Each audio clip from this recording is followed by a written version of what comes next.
Top quality और consistent performance के लिए सिर्फ सिल्वर पंप्स। टॉप क्वालिटी और कंसिस्टेंट परफॉर्मेंस के लिए सिर्फ सिल्वर पंप्स, नाम याद रखना। सर्वप्रथम तर सर्वांना जय एकवीर आणि जय श्रीराम। असं काही नाही, मी पहिले तर सर्वप्रथम सांगेल की मी कुठल्याही पक्षाची बांधील नव्हती आणि मी आई एकवीरा महिला मंडळ संस्थापक अध्यक्षा सोनी संदीप क्षीरसागर हा ग्रामीण पट्ट्यामध्ये माझा पूर्ण कल्याण पूर्वेमध्ये माझं काम आहे।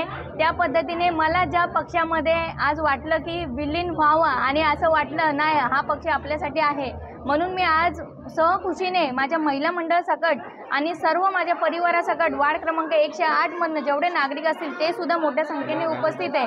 ग्रामीणमध्ये कल्याण ग्रामीणमधनं आज नंदू परब साहेबांच्या हस्ते पक्षप्रवेश झालेला आहे आणि खरंच देवेंद्र फडणवीस साहेबांचे देखील भरपूर आभार आणि मोदी साहेबांचे पण भरपूर आभार की मला पक्षामध्ये येण्यास घेतलेला आहे। खरंच खूप खूप आभार।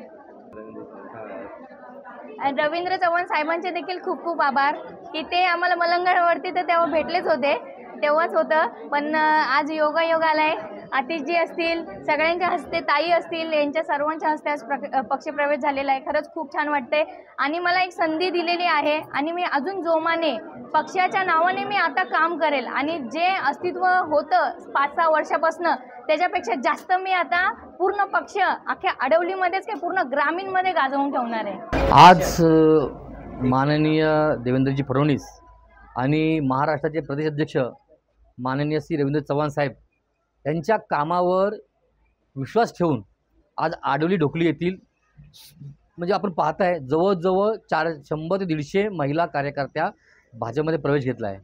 हा फक्त करिश्मा चव्हाण साहेबांचा आहे।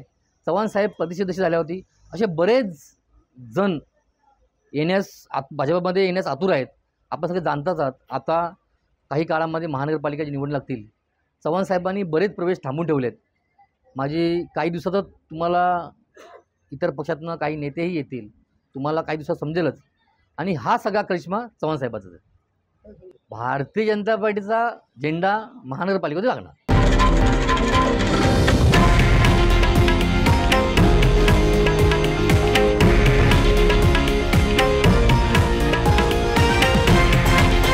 हे आहे देशातील नंबर 1 न्यूज नेटवर्क आणि आपण पाहत आहात TV9 मराठी, एकमेव।